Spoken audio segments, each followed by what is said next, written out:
بدأ العد التنازلي، بدأ العد التنازلي مشاهدينا الكرام.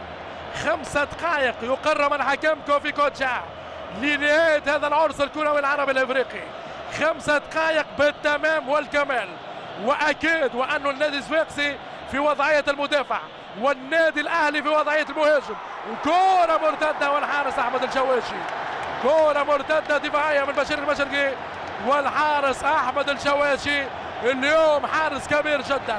اليوم احمد الاسمراني غنى كل الاغاني امام القيمة الثابتة عماد متعب والانغولي فلافيو امادو والمايسترو محمد ابو تريكة. تولعت المدرجات في ملعب رادس. لا يمكن ان نتابع من خلال هذا الدخان اجواء ملعب رادس. شادي محمد، كرة طويلة في عرض الدفاع التونسي، لمسة من عماد متعب، مرتدة، تصويب، وجول جول جول جول. الهدف الأول للنادي الأهلي.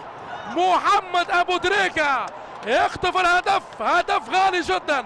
فرحة كبيرة في الجهاز الفني للنادي الأهلي والمايسترو محمد أبو تريكة. بكل تأكيد يفاجئ الجميع ويسجل الهدف الغالي.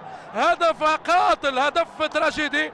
قلنا مشاهدينا الكرام ستكون النهاية تراجيدية، ستكون النهاية دراماتيكية على أحد الفريقين. وهذه الكرة المرتدة يسارية قاتلة جدا من محمد أبو تريكة في شباك الحارس أحمد الشواشي. وهدف ل0 للنادي الأهلي.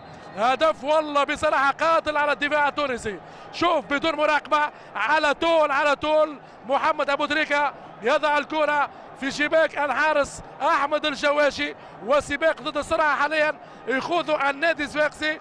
تنقلب كل المعطيات رأس على عقب في هذا الوقت القاتل، في هذا الوقت. وهذا هجوم للنادي الصفاقسي، ولكن تضيع الكرة والجمعة في التصدي.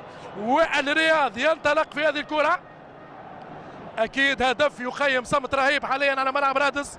هدف مفاجئ، هدف حقيقة على عكس كل توقعات الجمهور الحاضر في ملعب رادس. فاجأ به محمد ابو تريكة نجوم الفريق المصري النادي الاهلي، وبالطبع المتابعة من انيس بوشلبان.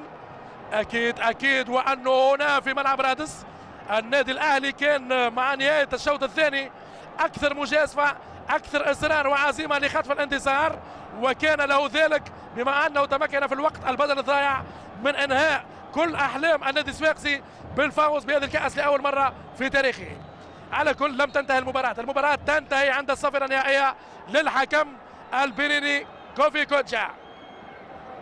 كوفي كوتشا سيستعمل الورقة في نهاية المباراة. الورقة الصفراء سيستعملها اذا ضد انيس بوشلبان بعد التدخل على حسن مصطفى. ان شاء الله تكون نهاية يعني بكل الروح الرياضية.